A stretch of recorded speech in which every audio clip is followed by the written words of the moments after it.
What is the difference between hyaluronic acid and sodium hyaluronate? And is it true that hyaluronic acid skincare products can actually dehydrate the skin and make dryness worse? We're going to approach this from a scientific and biochemical perspective, talk about what these molecules are and how you can figure out if it's right for your skin. Because, hint hint, hyaluronic acid can be extremely dehydrating if used under the wrong conditions. And seeing as the skincare industry kind of jumped on this ingredient, trying to call it a miracle for hydration, and that it holds up to 1,000 times its weight in water, those things might be true, but there are nuances when it comes to how our skin and body functions along with these products that if you're gonna spend your money on something, you better know the truth. So to cut right to the point, yes, hyaluronic acid products can be dehydrating, but in order to understand that, we need to know what is hyaluronic acid, what is this sodium hyaluronate, and how does this all work in the context of your skin.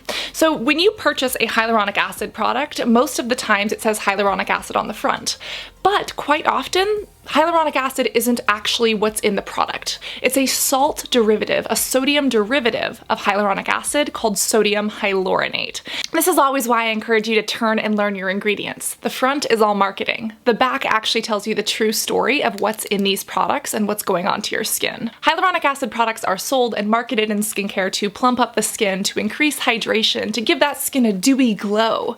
But is that always the truth? So is there actually hyaluronic acid in your products? The truth is probably no. You see, pure hyaluronic acid is a really cool molecule. It actually exists in the cells of our body. If you think of collagen, such as your knees, your nose, or your ears, it helps to work in that space to keep your body hydrated and to give cushion to your joints. For example, when you're jumping and you land, you don't crush your knee bones together because there is that protective layer of cartilage in between. And it's true that within your body, hyaluronic acid is essential to keeping your skin intact. Our body produces it naturally, but when our body produces it, it is fully hydrated. All of the hyaluronic acid molecules have bound themselves to water and other things inside your body so that it can work properly. When we're applying it to skin, it doesn't always happen like that. You see, if you were to try to formulate a skincare product, you wouldn't be able to do it with 10% hyaluronic acid. It would literally turn into a sodium rock. The absolute maximum that a formulator can use is around 2%, which means that 98% of that formula is going to be water. And that's because the way hyaluronic acid works is that it holds up to 1,000 times its weight in water. And hyaluronic acid is usually not even used in skincare products. It's normally used in fillers. You see injections of hyaluronic acid for plumping and filling lines and wrinkles. We also do Juvederm, which is kind of like a cousin molecule of hyaluronic acid, and Juvederm is an injection that's normally used for some of these lip and face wrinkles. But if you can imagine, that's very thick and it's meant to plump the skin. It doesn't always do a hydrating job. Sodium hyaluronate is what's normally inside of your products, and it is a little bit different. You see, sodium hyaluronate is what holds up to 1,000 times its weight in water.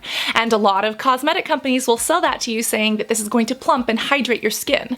And that is true if your skin has hydration available.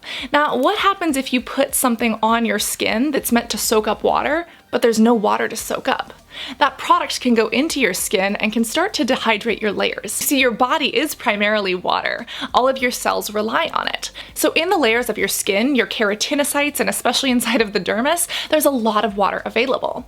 And if there's no water outside, for instance, no moisturizer outside, or you don't live in a humid climate, this could actually dry you out because, again, it wants to grab onto water in the environment. What's the environment? Is it your skin or the external world? From a chemical perspective, sodium hyaluronate is an acidic mucopolysaccharide, and I know that's a big fancy word, but it really just talks about how this molecule works and interacts with other things inside of the body or inside of your skin. It's a negatively charged molecule, but it can still do positive things, and it works a lot in the intracellular communication. And again, this is really important. This is how your body functions. So of course cosmetic companies are going to try to sell us that and make money off of it. But again, it comes down to what is your skin type, what environment are you in, and what other products are you using alongside your hyaluronic acid.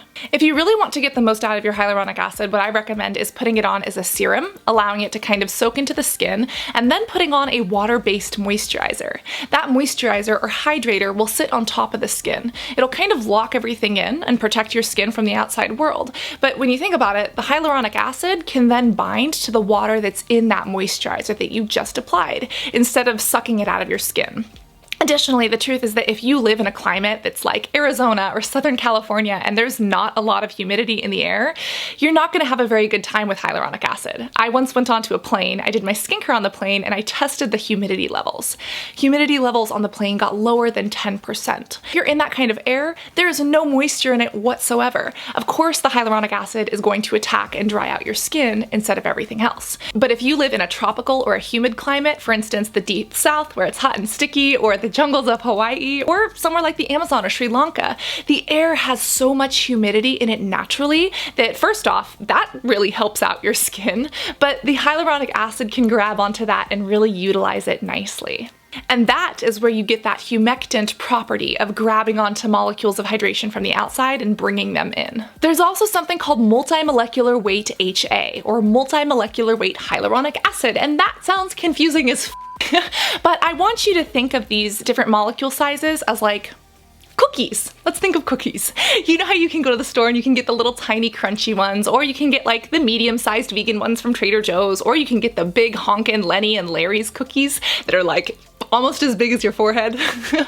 Cookies come in different sizes, and guess what? Hyaluronic acid does too. You can think of hyaluronic acid as the big vegan Lenny and Larry's cookie. It's huge, it's powerful, and your body uses it because your body fully saturates it with water. But if you want to get that big thing into the skin, it's not going to penetrate very well because it can't get where it needs to go. And again, that's why in professional settings we inject it, such as in the use of filler. Now when you think of those tiny, smaller, crunchy vegan cookies, not only are they smaller in size, but they're also different in taste. Maybe this one was an oatmeal raisin and this one is double chocolate chip. You see, they're still related. They still have sugar and flour and oil in them, but they have other things and other properties to them that makes them different other than their size. And again, that's why sodium hyaluronate is technically not just a smaller form of hyaluronic acid. It is the salt derivative. It is like the little sister because it does act differently. And in the realm of skincare, it can penetrate more.